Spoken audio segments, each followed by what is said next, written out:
Couple things.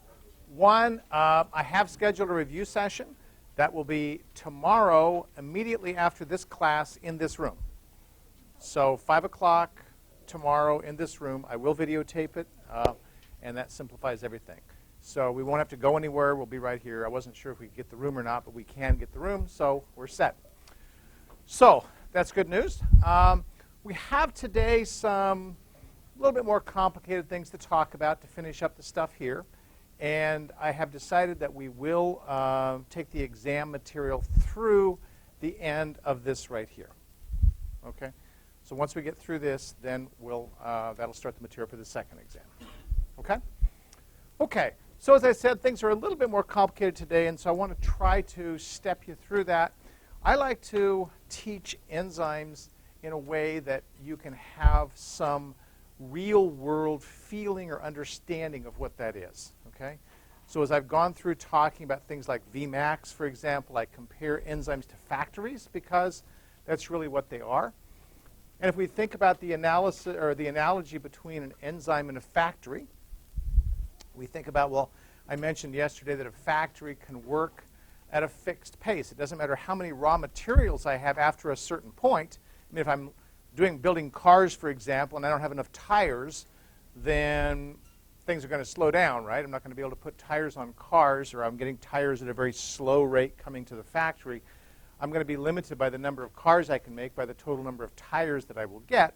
And we can think of the tires in that case as the substrate, and the factory as the enzyme, right? But if I have enough materials, I have plenty of tires, and I have plenty of bodies, and I have plenty of steering wheels, and all the various things that I need to make a car, okay, then what I am limited by is just how fast the workers can put the materials through the factory, right? And so we start to see that analogy of the enzyme, that as soon as I finish one car, I start another car. As long as I have plenty of materials, I'm okay, right? Well, that factory is going to be working at its maximum rate, just like an enzyme is going to be working at its maximum velocity when it has plenty of substrate. Okay? Make sense? If I'm General Motors, for example, and I have this factory that's making cars, and I say, wow, we're really expecting we're going to need a lot of cars soon, but all I can get is 1,000 cars a day out of this factory.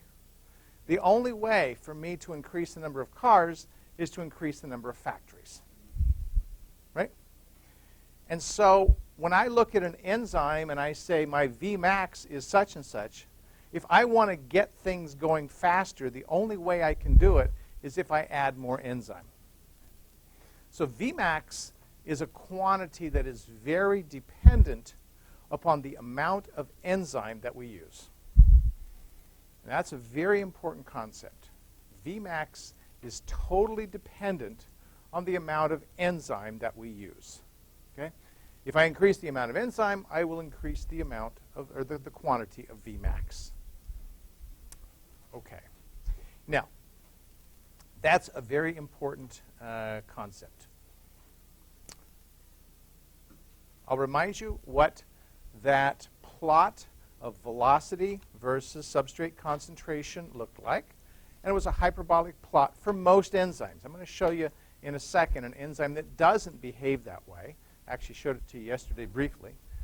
Okay? So if we think about this plot, it says more substrate, more velocity until I get to a certain point.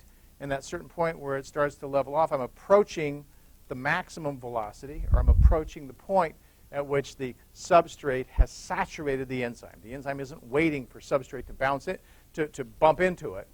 Okay? It's simply working as fast as it possibly can. Well, some enzymes have a different kind of a plot, and this plot is actually an enzyme we'll talk about maybe later today called ATCase. ATCase. Okay, it's got a much longer name that I won't bore you with. Okay? ATCase doesn't have a hyperbolic plot of velocity versus substrate concentration. It has a sigmoidal plot. Where did you see a sigmoidal plot previously? Hemoglobin, right? So hemoglobin had its structure change as a function of its binding of oxygen. And that happened because hemoglobin had multiple subunits. ATCase has multiple subunits. And those subunits change from T to R as they bind the substrate, aspartate. That's the substrate for ATCase. Okay? So if we see the enzyme changing as a result of binding substrate, then we will see sigmoidal plots of velocity versus substrate concentration. Okay? And that sort of makes sense, right? What's the difference between a T and an R? A T doesn't like to bind substrate, right? We would expect that if we had an enzyme in the T state, it wouldn't be very active. But as we start adding more substrate, it starts changing into the R state and gets more and more active until we saturate the enzyme, right? So this sigmoidal plot makes very good sense for this kind of an enzyme. And this is a special kind of an enzyme, I should say. Not all enzymes do this. Okay? Not all enzymes do this. This enzyme is an example of what we call an allosteric enzyme. A-L-L-O-S-T-E-R-I-C. Okay?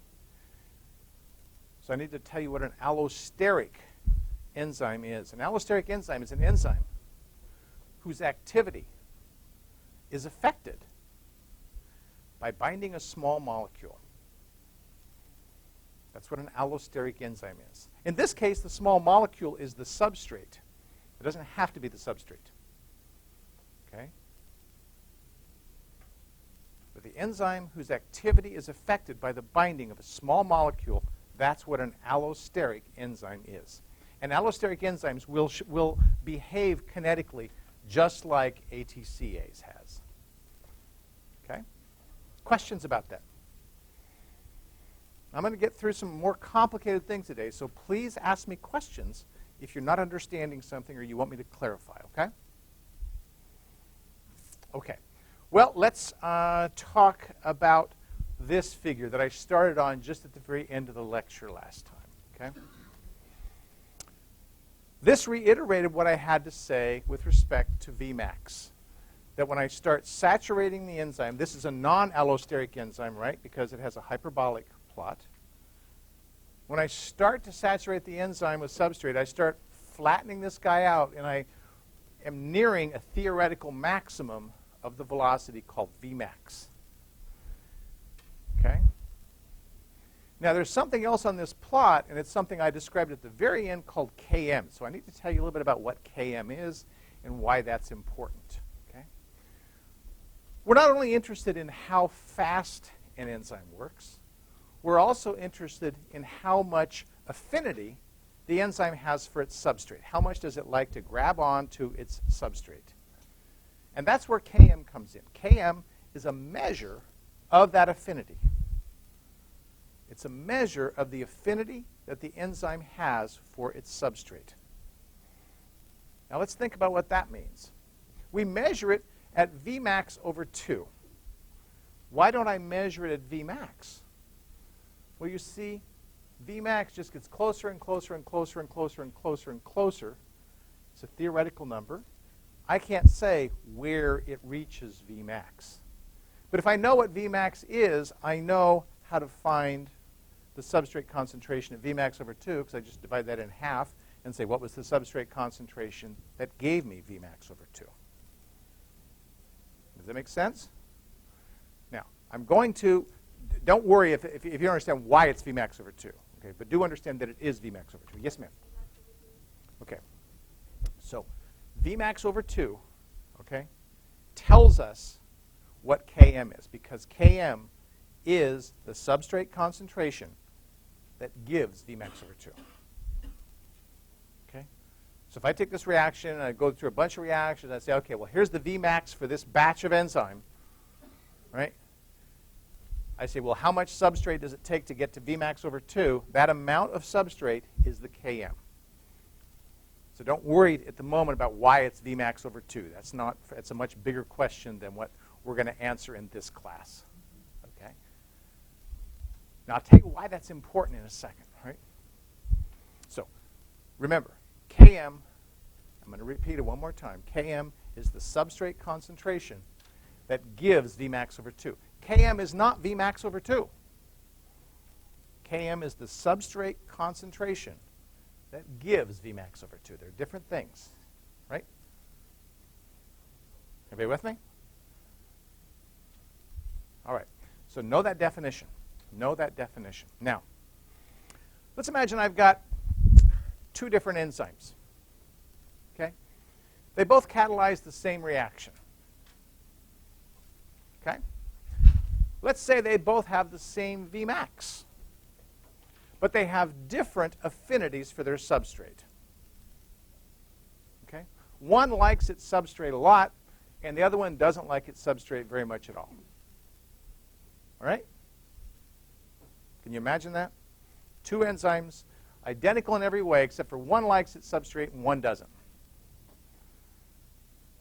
If I have the one that doesn't like its substrate, do you suppose it's going to take a lot of substrate to get to Vmax over 2 or a little substrate to get to Vmax over 2? A lot, because the substrate's got to be banging into the enzyme a lot before the enzyme finally wakes up and says, OK, I'm going to catalyze a reaction. If I have an enzyme that has high affinity for its substrate, it doesn't take very much to get to Vmax over 2. So what you've just understood is a very important concept. The Km, okay, is low when the enzyme has high affinity, and the Km is high when the enzyme has low affinity for its substrate. Okay? High Km, low affinity for substrate. Low Km, high affinity for substrate. So now we can start comparing Kms. And we say, oh, this enzyme has a very high Km. It must not have a very high affinity for its substrate. Or this enzyme has a very low Km. It really likes its substrate. Now, notice that the Km is a concentration. That's why I say it's the substrate concentration that gives Vmax over 2. Km is a concentration. The higher that concentration, the lower the affinity. The lower that concentration, the higher the affinity. Does that make sense? Okay. Questions? Yeah? So does Km, is it just the concentration for a certain concentration of enzyme, or is it like a constant? Okay. Km is not a concentration of enzyme. Km is a concentration of substrate. Yes. Per amount of enzyme, or is it always constant? Okay, very good question. Very good question. Km is a constant for an enzyme. It's not dependent upon the amount of enzyme. It's actually, you're getting ahead of me. All right? It's not dependent upon the amount of enzyme. Vmax is dependent upon the amount of enzyme. Okay? But Km is not. Km is not dependent upon the amount of enzyme. It's a constant for, and that sort of makes sense. An enzyme has the same affinity whether there's a little bit of enzyme or there's a lot of enzyme, right? The enzyme is still the enzyme. But when we think about velocity, we're thinking about how much we can make. That's going to depend upon how much enzyme we have. Does that make sense? Yes?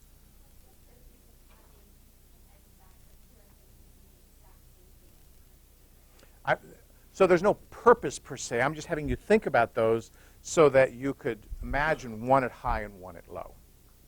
Your cells typically would not have that, right? But I could, for example, look at an enzyme that catalyzes one reaction in my cells and look at the same enzyme in bacteria that catalyzes the same reaction. And I might expect they might be different in their affinities or something, so that's a place where that would be relevant. Does that make sense? Okay.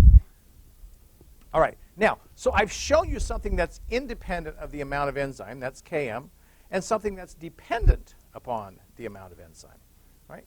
Let's jump ahead and look at another thing. Okay? Another thing. This is something called Kcat. So I need to tell you what Kcat is. There's three big numbers we're going to talk about with respect to enzymes. Vmax, Km, and Kcat. Okay? If you understand Vmax and Km, Kcat is pretty easy. Okay? So hopefully you've got Vmax and Kcat and Km down in your heads. What's Kcat? Well, first of all, people call it the turnover number. Okay? The turnover number. Because it's a measure of how fast an enzyme is turning over substrate into product. And you said, well, I thought that was Vmax. Isn't the Vmax a measure of that? It is a measure of that. But the problem with Vmax is that it's dependent upon the amount of enzyme that I use. If I want a high Vmax, I just use a ton of enzyme. Well, I would really like to know how well each enzyme is doing instead of this whole batch of enzyme, because Vmax tells me about this whole batch of enzyme. Can I get a number that tells me something about what each enzyme is doing? And the answer is yes. That's what Kcat is. So let me tell you what these numbers up here tell us, and then I'll tell you how we get Kcat. Okay. Let's look at these enzymes. Here's an enzyme I like to talk about a lot. Carbonic anhydrase. In fact, the song we sang yesterday at the end talked about carbonic anhydrase. It's the problem with singing songs before teaching you the concepts. They don't have any meaning until you actually see the concepts. It talks about carbonic anhydrase being a really incredibly efficient enzyme. Okay? Carbonic anhydrase, what does it do? It catalyzes the dissolving of carbon dioxide in water. That's what it does. Okay? It's in our bloodstream. It's very, very fast-acting enzyme. Notice this number here, 1 times 10 to the 6th. That's its Kcat. What does that mean? 1 times 10 to the 6th is 1 million. Okay? What this number means is that if I had one enzyme, one single enzyme protein, not a mixture of them, but one single one of those in a tube, and I started feeding carbon dioxide to it, that one single enzyme would solubilize 1 million of those carbon dioxides every second. It's converting carbon dioxide into carbonic acid. We'll talk about the reaction later. Okay, don't worry about the reaction for the moment. But it's solubilizing that carbon dioxide at the rate of 1 million of those per enzyme per second. That's mind-boggling. Can you think of anything that you can do that's 1 million per second? Can you think of anything that you can do that's 10 per second? Now here's this enzyme that's doing it at the rate of 1 million per second. It tells us, first of all, that the nanoscopic world is very different than the macroscopic world. Okay? At the nanoscopic level, that is the atomic level, things are happening in a very different way than they're happening out here in the world that we see and that we experience. Okay. Did you have a question? Yeah. And it doesn't not the Kcat doesn't matter how much concentration substrate you have? Bingo. Okay? So I'm going to tell you how we calculate it, but it doesn't depend on substrate concentration. It doesn't depend on enzyme concentration. So once I tell you how we calculate it, then you're going to understand a little better. Yeah? Well, you said it doesn't depend on the enzyme concentration, but you said that it's one enzyme. So. That's correct, because we've already corrected for the concentration. So concentration refers to everything, all the stuff that's in the solution, but I'm correcting for that, as you will see, so that we're talking about one enzyme. Okay? How do I do that? Well, it's very simple. Remember the Vmax versus substrate concentration, the V versus S plot, the hyperbolic plot? Okay. From that hyperbolic plot, I can determine the Vmax for this batch of enzyme. We've got the batch established in our head, right? Vmax works on batches of enzymes. So how do I get Kcat? This is the simple part. I take the Vmax that I establish, and I divide by the concentration of the enzyme that's in that batch.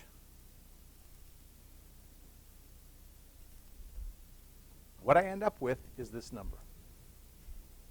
And that's for each and every enzyme in that solution. It's making 1 million of those per second. Okay? Yes, ma'am. Will the Kcat be like, and then be like for each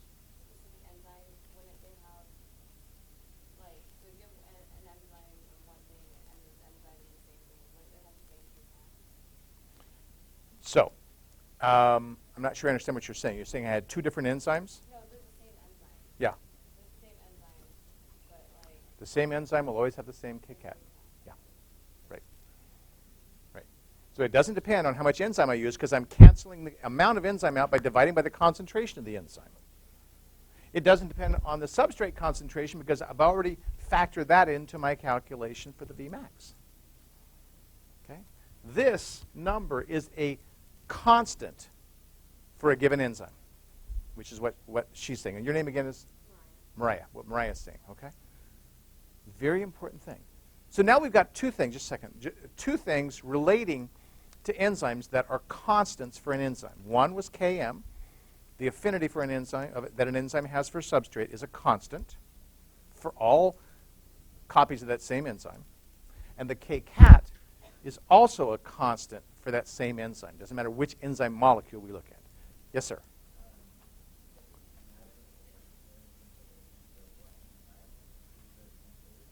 That's a very good question, actually. So I'm lying to you just a little bit. Okay? Kcat will, in fact, vary with the environment. But if we have an optimal buffer, okay, then it is a constant. Okay? So I'm lying a little bit, but that's in the interest of keeping it as simple as I can. But you are exactly right. Okay? Now, so you got three difficult concepts about an enzyme now that I'm hoping you guys are going to ace on this exam. Nothing will make me happier than if everybody gets every one of those right on the exam. Okay? I know students that major in biochemistry that struggle with those concepts. If you have a handle on those concepts, you are way ahead of the curve. Yes? Okay, so Km is constant and equals Vmax over 2. No, Kcat is constant. Okay, so Km is not constant? Km is also constant, but it's not equal to Vmax all over. Oh, I'm sorry. You're talking about how you measure that. Yeah. So, okay, so let me come back to that. All right, so, sorry, I misunderstood what you said. Okay, so let's go back to this guy right here, okay? And so say your question again. So Km is equal to Vmax over 2? Km is not equal to Vmax over 2. Km is the substrate concentration that gives Vmax over 2. Notice, this is a velocity. Okay. This is a substrate concentration. Yes. But if Vmax changes, then when So actually what happens, it's a good, you're wrestling with something that's hard to picture in your head with respect to this graph. If Vmax changes, then Vmax over 2 changes, okay? And what happens is as this goes up, this goes out. I'm sorry, as this goes up, this simply, I don't know how to draw it. This curve goes up as well because the curve changes when I change the amount of enzyme, okay? And it turns out that it comes out to the same place. It comes out to exactly this. I could sit down with a piece of graph paper and show you. It's a little harder to visualize. But what you're struggling with is something that's very common. I can't get my head around why this stays the same. It stays the same because the curve changes and the Vmax changes. So you kind of got to keep two things in your head. Don't worry too much about that, okay? Trust me that it doesn't change. You like that idea? Okay. Other questions? This is good. I want you to get your heads around this. These are important concepts to understand about enzymes. You understand this, you're very, very empowered, okay, to work with enzymes. Yes? Vmax is like the total output per factory, and Kcat is like the amount of work going back. Exactly. Okay? So if we took 1,000 cars and we had 5 per day, and we have 5 factories that were doing that, okay? We could say that we're getting X number of cars per factory, or if you want to break it down into workers, divide by workers, we could actually do that as well. Yes? Can you use the Vmax to find Km? Can you use the Vmax to find Km? Only in this context right here. So by having the Vmax, in other words, I need to have the Vmax to know what Vmax over 2 is. And if I know Vmax over 2, I know what I can measure what substrate concentration it takes to get that. So I have to have Vmax in order to determine Km. Yes. And if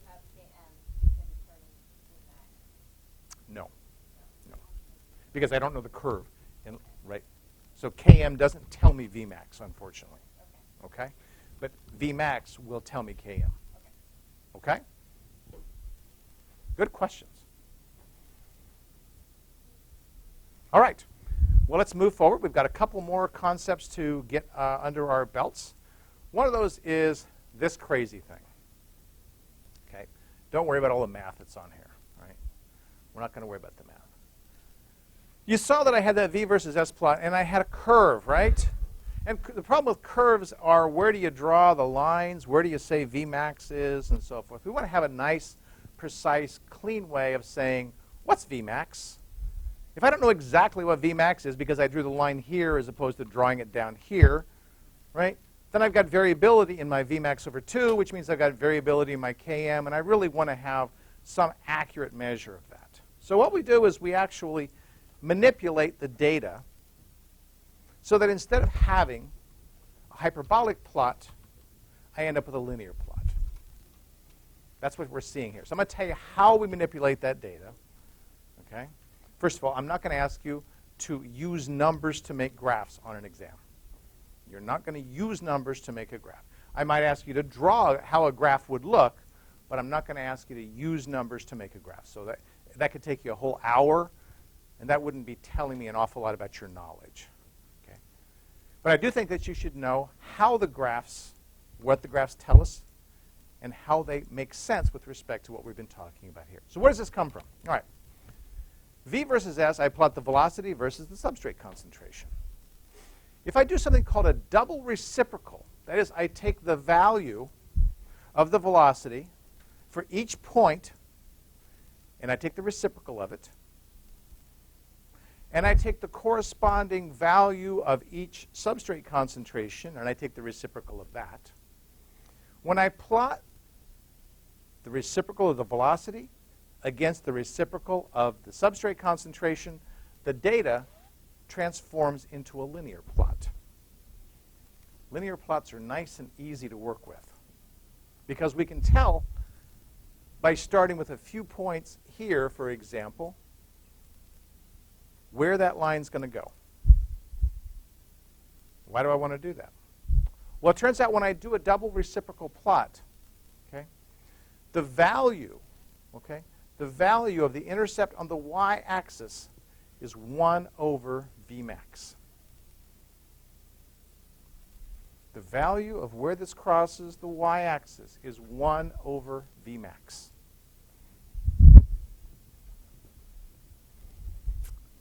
Similarly, if I draw this line into the negative territory over here, the place where that dotted line crosses the x-axis tells me minus 1 over the value of Km. So if this were minus 1/4, the value of Km would be 4. If the value of this were 10, then the value of Vmax would be 1 over 10. Right? So I just take the reciprocal of whatever that number is right there, I've got Vmax. I take the negative reciprocal of whatever that line is, and I've got Km. Yes? So you take the negative reciprocal for the y-intercept? Of the x-intercept. Or for the x-intercept? Yes. Right. Okay. Now this is nice because I can tell very easily what that point is. I don't have to guess where to draw my line or any of that sort of stuff. This double reciprocal plot is also called a Lineweaver-Burke plot. Okay? I think it was on the slide that I had here. Don't worry about the equations. We're not going to mess with the equations. Okay? So a Lineweaver-Burke plot is shown right there.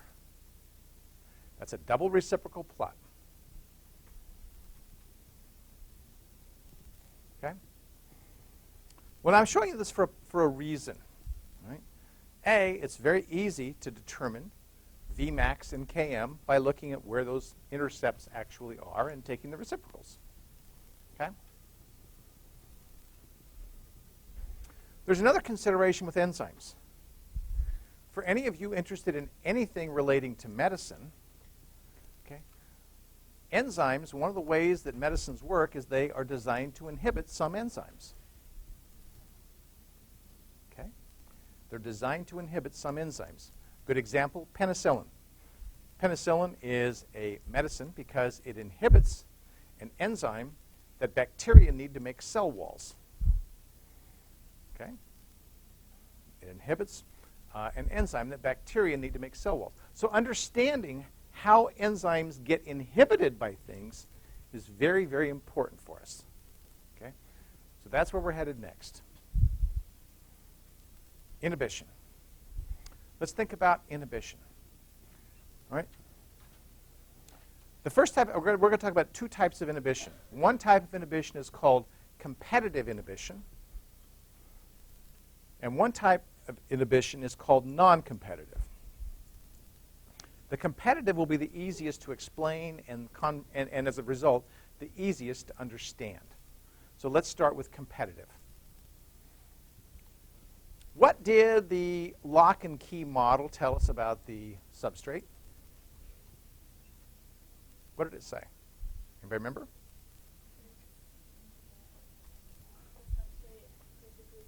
The substrate perfectly fits into the enzyme like a key fits into a lock. Okay? We can imagine that if I were a locksmith, or if I had copies of keys made, they might not be absolutely identical. Some of them might have little burrs here or there, but that many of those would actually unlock a lock, correct? Right? You take two keys and you're going to bet there's going to be some minor difference between them, but if they're close enough, they're going to work, right? What if I designed a substrate that fit into the lock, but it prevented the lock from turning? What's going to happen? The lock's not going to unlock, right? And if the lock doesn't unlock, then we're just kind of sitting there until somebody pulls that key out of there so I can put the right key in there to make it work. You with me? That's how drug inhibition works. I make a molecule that looks very much like the substrate. This is competitive inhibition, by the way. Okay? It looks very much like the substrate.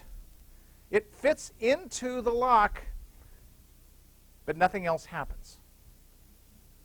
Nothing else happens. This is what we call a non-covalent binding, meaning it goes in, but it can also come out. Goes in and can come out. Okay? So it's not stuck there, but as long as it's in the active site of the enzyme isn't doing anything. You with me? Picturing that so far? So in competitive inhibition, the inhibitor resembles the substrate, and it binds at the active site, which is where the substrate would bind. Okay. Yeah?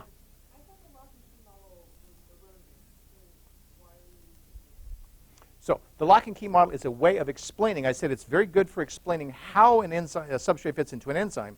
It's not good for explaining how the enzyme actually acts. But in terms of explaining that binding, it's very good for that. So we're only focusing at the moment on the binding. It's a good question, but we're only focusing on the binding right now. Okay? Yes? Okay. All right. Let's take a look at how we would study inhibition. Okay? So here is a substrate binding to an enzyme. Here is a competitive inhibitor. Notice it has the same binding site as that does, right? But the enzyme can't do anything with it. Okay? So you see the similarity between the substrate and the enzyme. All right. Non-competitive inhibition works in a different way. Okay? Competitive means that this guy, this inhibitor, competes with the substrate for the binding site. Non-competitive, it does not. So here's a non-competitive inhibitor. Look at it. It doesn't look anything like the substrate. I'm sorry, mind your way here. Okay. It doesn't look anything like the substrate, right? And moreover, it's not binding to the same place that the substrate's binding. Therefore, there's no competition for these two to get here and bind. That's why we call it non-competitive. Non-competitive. Now, these two turn out to have very different behaviors when we examine their effects on enzyme velocity. So I'm going to show you that in a second. Everybody have a visual image of the difference between competitive and non-competitive inhibitors, right? Yes? Does the non-competitive inhibitor prevent the substrate from binding with the enzyme, or does it still bind it as it happens? Very, very good question. Both are possible. So the non-competitive inhibitor simply inhibits the enzyme from acting. That could be done by two different ways. One is simply stopping the enzyme from being able to catalyze, and the other is, as you said, to stop the enzyme from being able to bind the substrate. Both are valid. Okay? Yeah? I'm sorry? Efficiency isn't a word I would use, and you'll see why I talk about that in a second. In a sense, this is the most efficient, okay? But efficiency isn't a good word because efficiency implies certain things about how well the enzyme works, and that's not quite what I want to use. But this one, you will see the way we study this one, we will find that this guy knocks out a fraction, a specific fraction of the enzyme every time you put it in a solution, whereas this one does not. Okay, so bear with me on that one. Yes?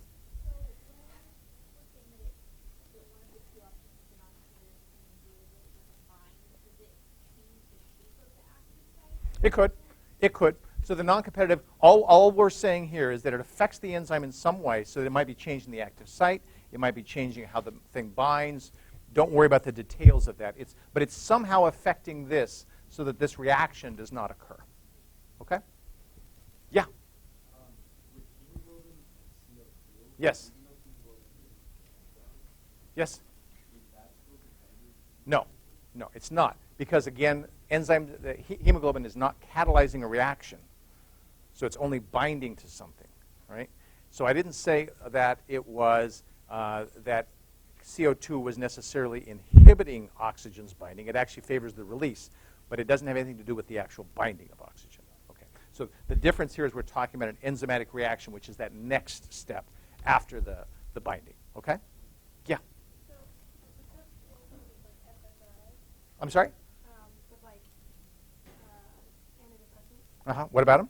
Is it the same concept? Because they inhibit something from like dopamine to So no, this is a different phenomenon than that. Okay, so when you're inhibiting neurotransmitters, you're actually inhibiting a couple of different possibilities, neither of which are enzymatic.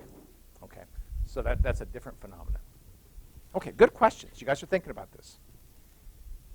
Other questions? Okay, well, let's see the effect this has on kinetics. Oh, there's a whole bunch of stuff on here.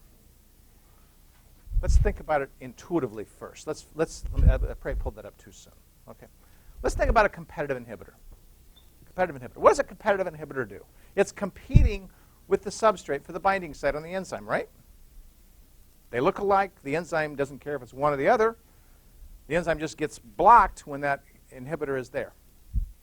Let's imagine I take a series of 20 tubes. And I said, when we did V versus S, what did we do? They were all identical except they had varying amounts of substrate, right? One had a little bit more, a little bit more, a little bit more, a lot, a lot, a lot, a lot. And that's how we got that plot. It was because each tube had a different amount of substrate. The highest amount of substrate was pretty close to Vmax in terms of velocity. The lowest amount of substrate was pretty close to 0 in terms of velocity, right? Let's imagine we do that same experiment. But now we add a fixed amount of a competitive inhibitor to that tube, to each of those tubes. A fixed amount of competitive inhibitor.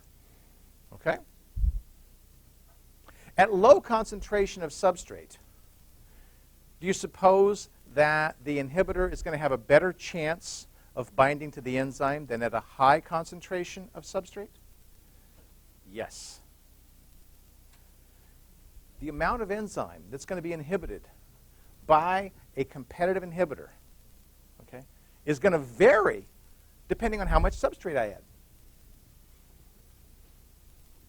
Let's imagine I add 1,000,000 times more substrate than I do inhibitor at the very high end. That means that the substrate is going to be 1,000,000 times more likely to bind to the enzyme than the inhibitor is. The substrate would be 1,000,000 times more likely to bind to the enzyme than the inhibitor. Do you suppose that the inhibitor would have any measurable effect at that point? You couldn't tell 1 in a million. You couldn't do it, right? So for all intents and purposes, the Vmax would appear to be the same. The Vmax would not have changed. So when we have a competitive inhibition, Vmax does not change because we can always add enough substrate to flood out the inhibitor. Okay? Let's think about Km for a second. So I'm saying if I were to plot this, okay, where I put an inhibitor in, here's how it would look. It would come up. It would be slower getting up here, but eventually it would get all the way over here, and it would have the same Vmax. Because at very high substrate concentrations, the Vmax is going to be indistinguishable from the uninhibited. Notice how I drew that graph. It's following up under there. Do you see?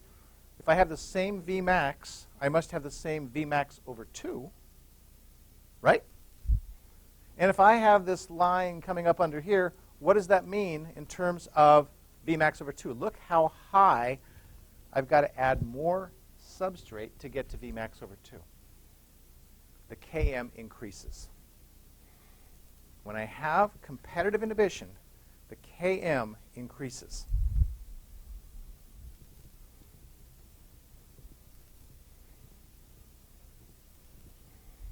What does that look like graphically? Okay. What does that look like graphically? Forget all the equations. Forget all of this stuff over here.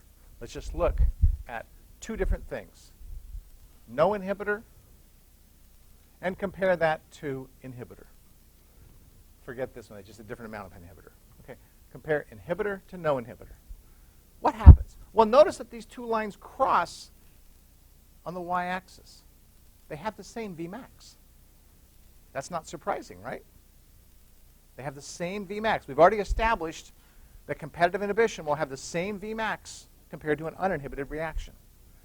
Therefore, they will cross on the y-axis, have the same 1 over Vmax because they have the same Vmax. They don't cross on the x-axis. And notice how the inhibitor has a value that's closer to 0. If you increase Km, okay, if you increase Km, minus 1 over Km is going to get closer to 0. Do the math yourself, you'll see. All right? That's how a Lineweaver-Burke plot would look if we were measuring, okay, if we were measuring uninhibited versus inhibited. These are two different sets of tubes. Questions about that?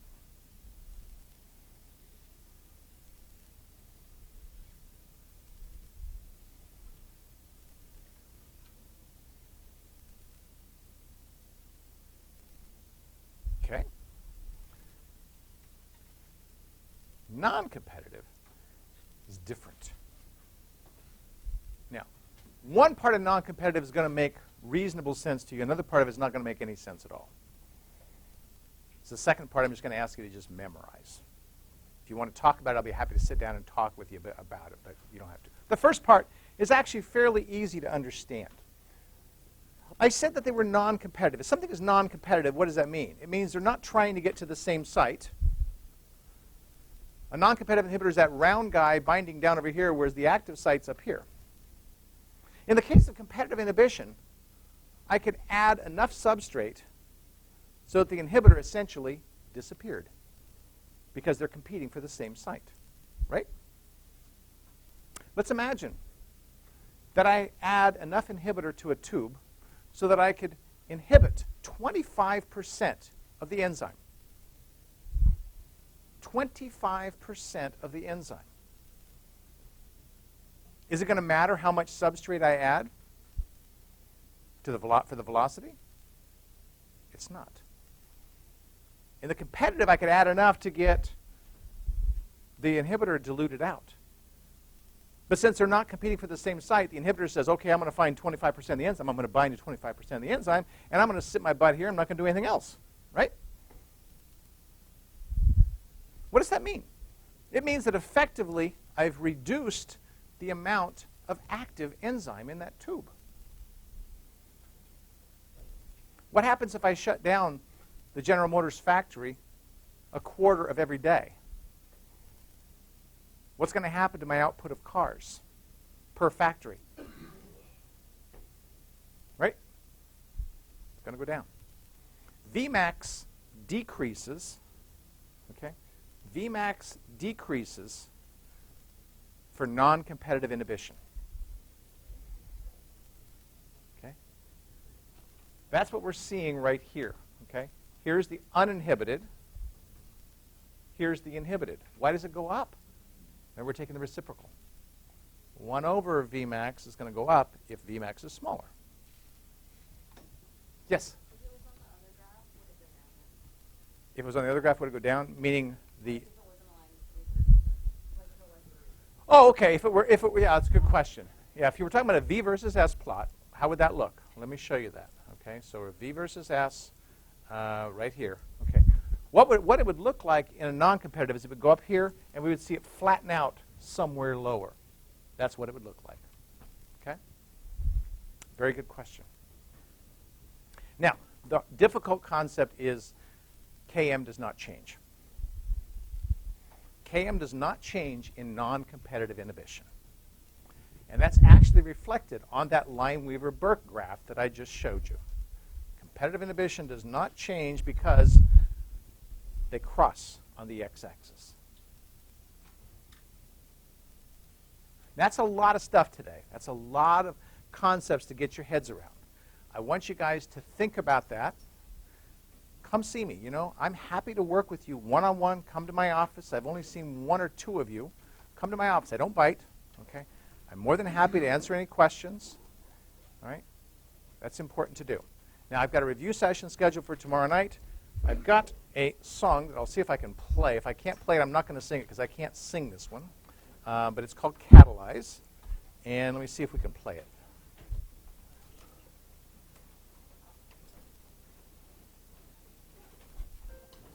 Good, we can.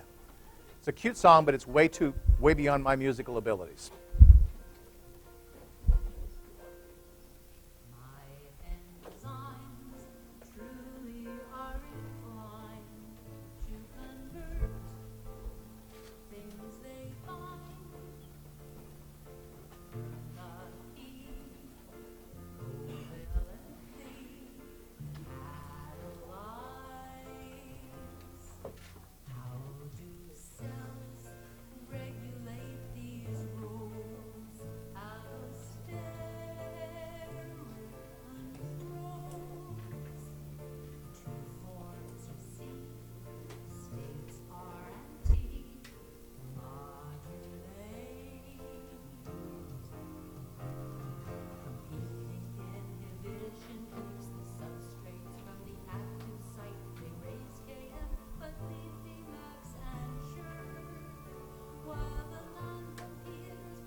I'll tell you about suicide next time.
Okay, I think you get the idea there.